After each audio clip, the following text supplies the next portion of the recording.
Como será a procura futura do turismo? Hany Abdelkawi revela-nos algumas das tendências sob o olhar da Google.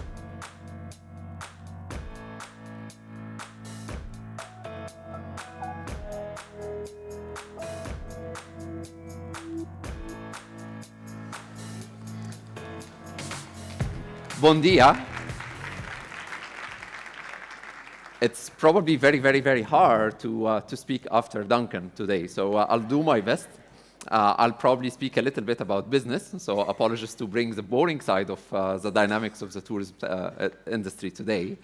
And the good news is we will be speaking about imagination and the future. So we'll be speaking about like the next generation of destinations and travelers, and we had an outlook at what will happen in the industry by the year 2040. We do realize that, obviously, when you try to forecast 15 years out, this is such an audacious kind of exercise. But three things I want to say. So number one, sometimes it's very easy to forecast like 10, 15 years out rather than like a couple of years from today. Obviously, you have seen in the COVID times, like and what happened, we were not even able to predict what might happen next week. Which was like a very interesting way for the tourism industry, but we have seen strong resilience on that industry. A second thing was when we consider like how we made the study, we found actually very significant correlations on what is the kind of the data telling us and how the industry is economically responding to some of those correlations. So we'll expose that to you. And we have partnered with Deloitte, and we have used, obviously, the artificial intelligence to build those like forecasts into the future. And while doing that, it's not just Google getting some data and machines are drawing some lines and graphs. We have actually validated with the industry leaders. So thanks to people like Raul Gonzalez, who's a Partilha CEO, or even ex-presidents of Hilton and others, we try to see if we are gauging into the right direction, and hopefully you will find that helpful. And the third one is like, it really doesn't matter whether you are in the DMO kind of business or a hotelier or even a tourist kind of a tour guide business or aggregator, there is something for you. So I will expose to you today into some of those kind of key highlights, and I will invite you to even immerse into the study later. My name is Hany Abdelkawi, and I lead travel innovations and analytics for Google globally. I'm typically based in Dubai, but I get to travel a lot, and one of my most frequent destinations is actually Portugal. And I must say, when I speak about travel, it's not only about travel as my paid profession, it's actually my personal passion.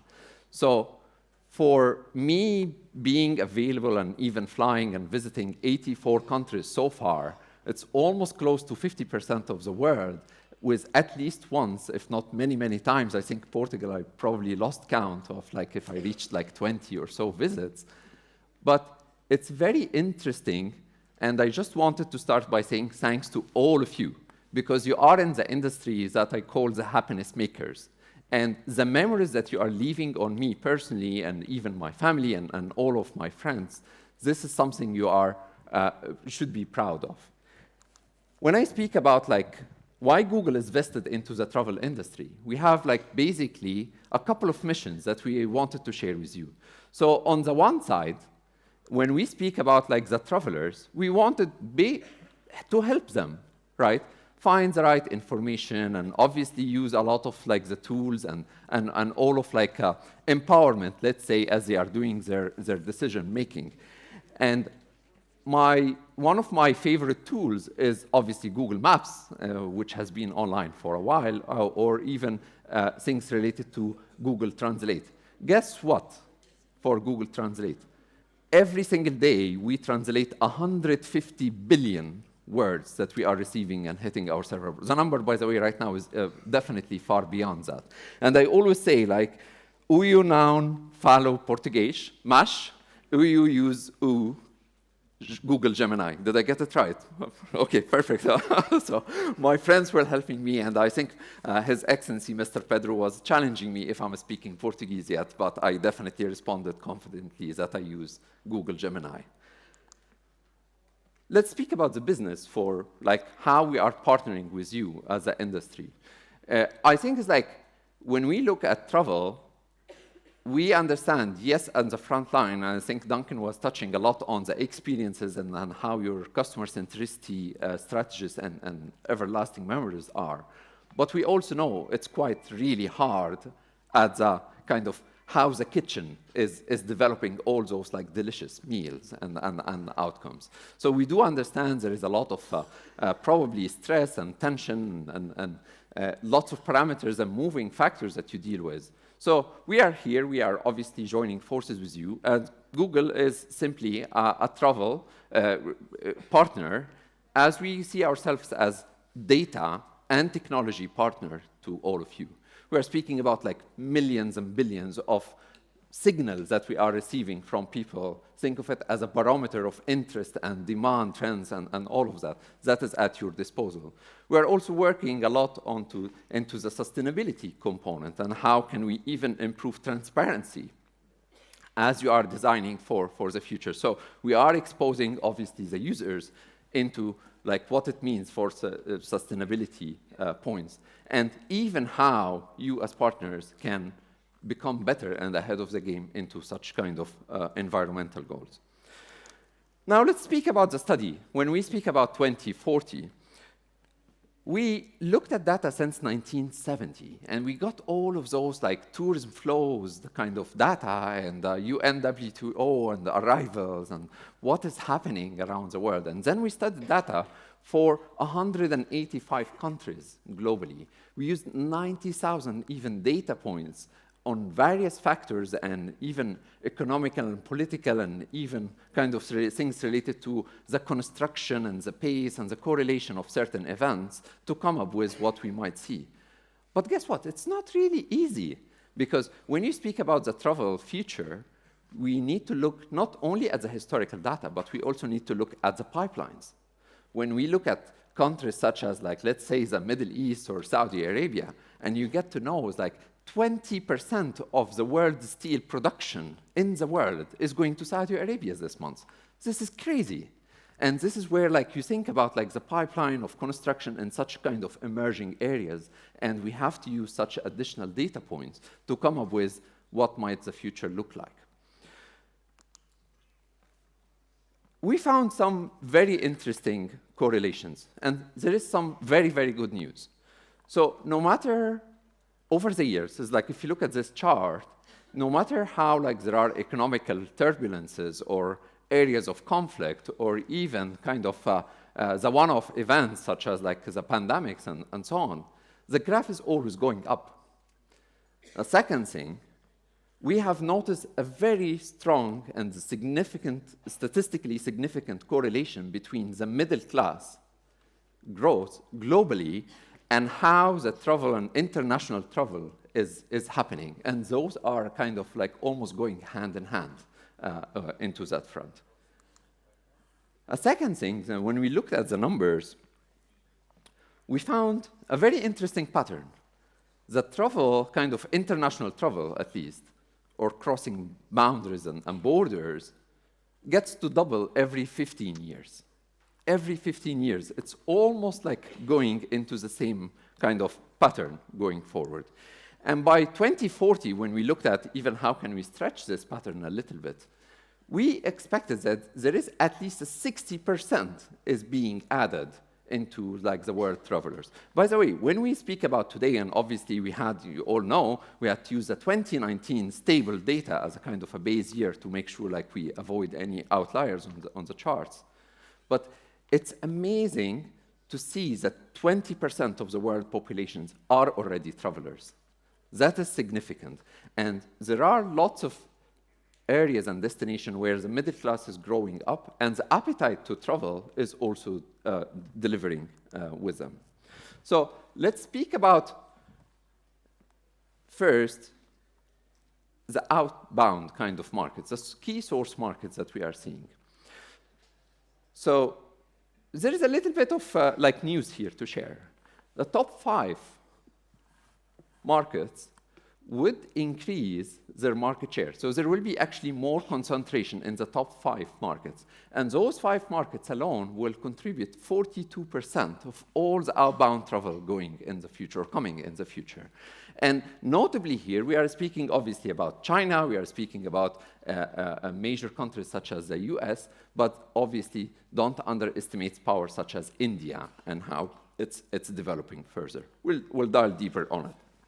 The second thing is, like, if you extend the line, 50% of the international traveler is actually coming from about 15 countries. So the remaining, like, 7 or 8% is coming from countries such as Saudi Arabia and countries such as Mexico or obviously Indonesia. So you can immediately say, oh, but there is a strong correlation because of the population and how those kind of nations are kind of giving more kind of the upper funnel of your pool of travelers in the future, which is very true. But we are also noticing that there are certain countries that are exiting those kind of top 15. Europe is getting affected into that world. A second thing, let's speak about where people would go, right? So right now, France is number 1.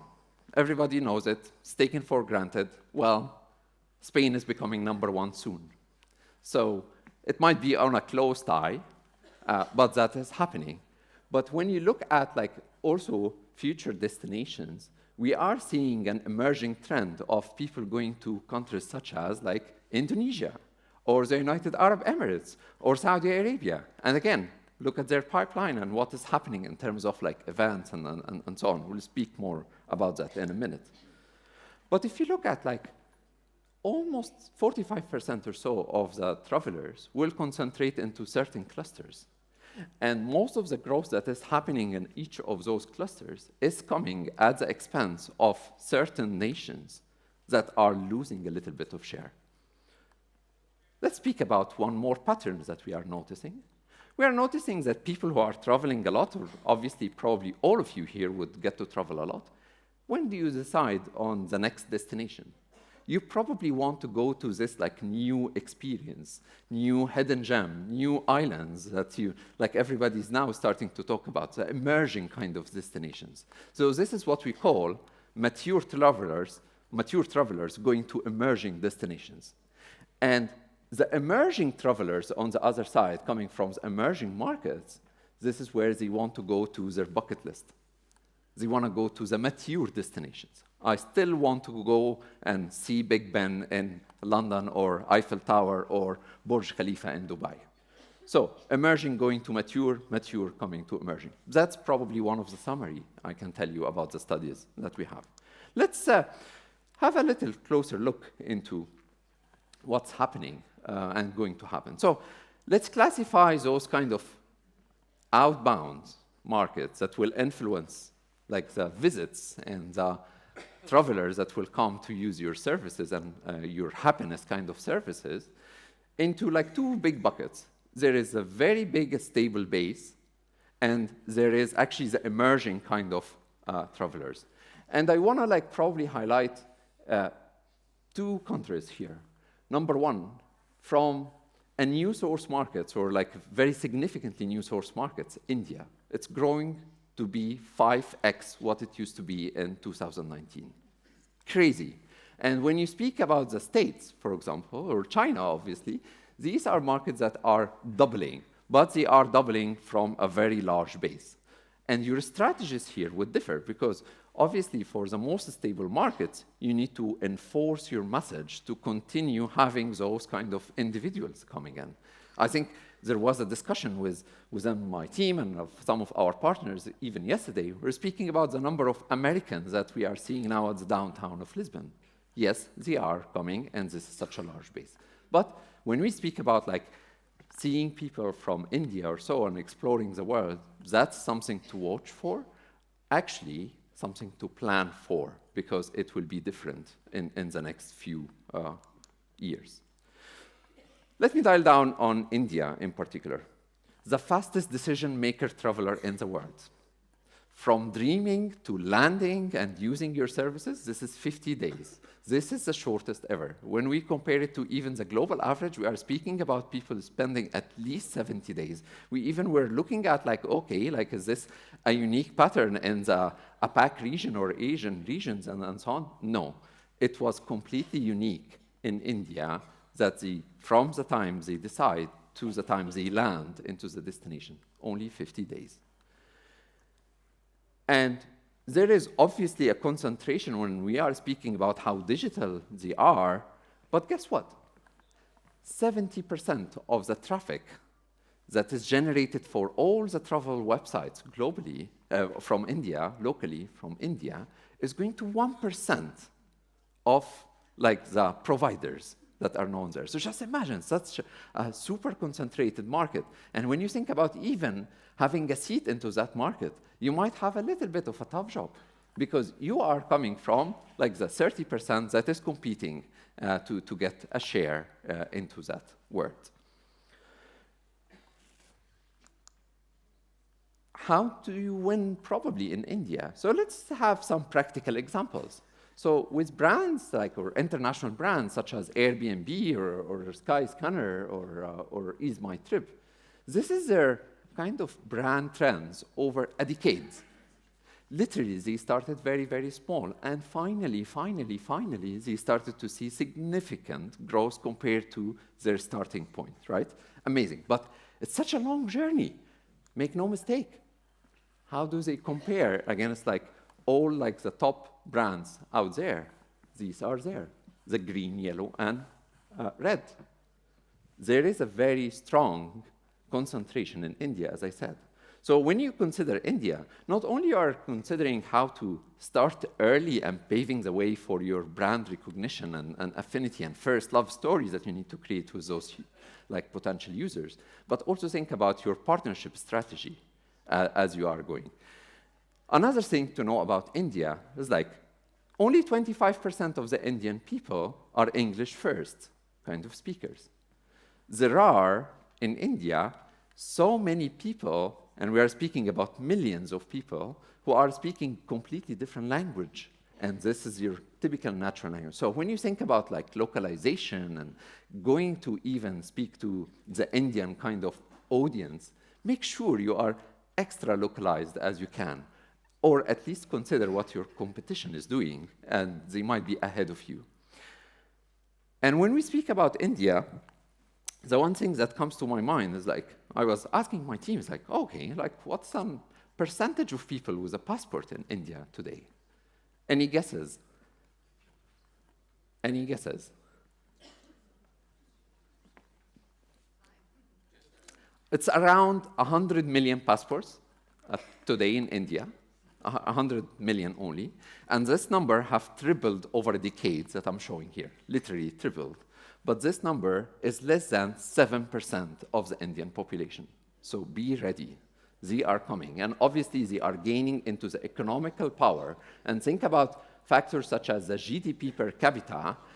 And as soon as people kind of get to economically feel a little bit empowered or at ease, one of the things that they start to add on their list is actually to travel.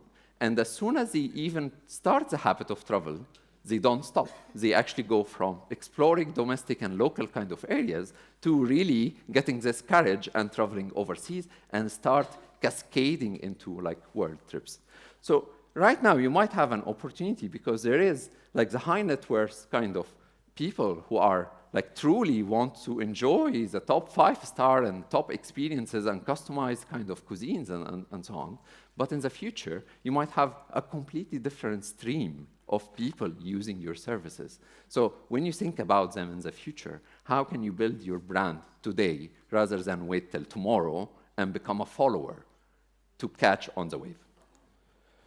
Okay, so let's speak about like one quick word into the destinations.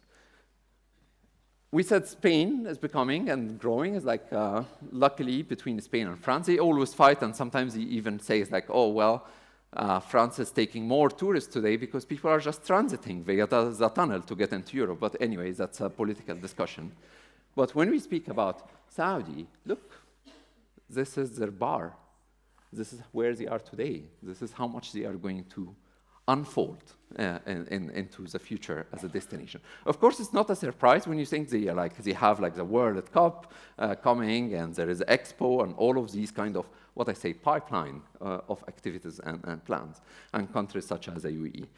Portugal, there is good news. Portugal is within the top like 25 countries and would remain so. So this is very good news. Portugal is known to be a value for money destination. You have all the amazing attributes that it takes. Probably more of the promotion and echoing these messages would be necessary, because this is how you are now fighting over where people might be choosing their destinations going forward. So a word on Saudi Arabia in particular. When we look at Saudi Arabia, when we look at the actual arrivals coming to them in 2024 versus like the spike in searches even, well, tourists are interested to know what is NEOM and when it's coming and so on, but well, NEOM is not there even yet, right? But there is an interest, and we do expect the international traveler will start to catch up. So this is one of the techniques. You are building anticipation, and you will benefit in the future. So when you speak about like the UAE, well, obviously it's crawling up the ranks, crawling up significantly. They are eating the share of somebody else from Europe, and they are crawling up to be at the 11th position. Indonesia as a destination, so we were looking at is like, oh, what's happening in Indonesia, especially in 2024? We found a very interesting two patterns, actually, that are coming to Indonesia. Number one, there is a significant portion of traffic going to non-Bali destination, right? So think about the diversity of how the destination is emerging. It's not like everybody needs to go to Lisbon and Porto. No, if we consider what's happening in Indonesia, a lot of people are now associating, yes, Indonesia with Bali, but it's actually diversifying as well, and this is a developing pattern. The second thing is like when we look at the percentage of like the average room rates, 25% of the rooms that were booked were over $200. So this gives you an insight that there is a high net worth income kind of travelers are also considering, and that's how we are correlating some of those mature traveler habits. And this is something to copy and probably to watch for Portugal. So as I'm getting to close, it's like, so what does it really mean? So I want to probably drive your attention to a couple of things. So there are obviously some business implications. There are obviously some marketing implications, and there are like some talent that you need to acquire in order to design for the future. Well, there are things related to how AI is affecting you and how you are even building your brand even today. By the way, I want you to start yesterday, not even today, to acquire what will happen in the future. But also think about the emerging travel patterns and experiences, or even new financial models such as subscription-based travel that is kind of developing soon. And these are my warnings to get me off the stage. But before I do, you must take a picture and please immerse yourself in reading the full study at your disposal. Thank you so much for having me. I appreciate it.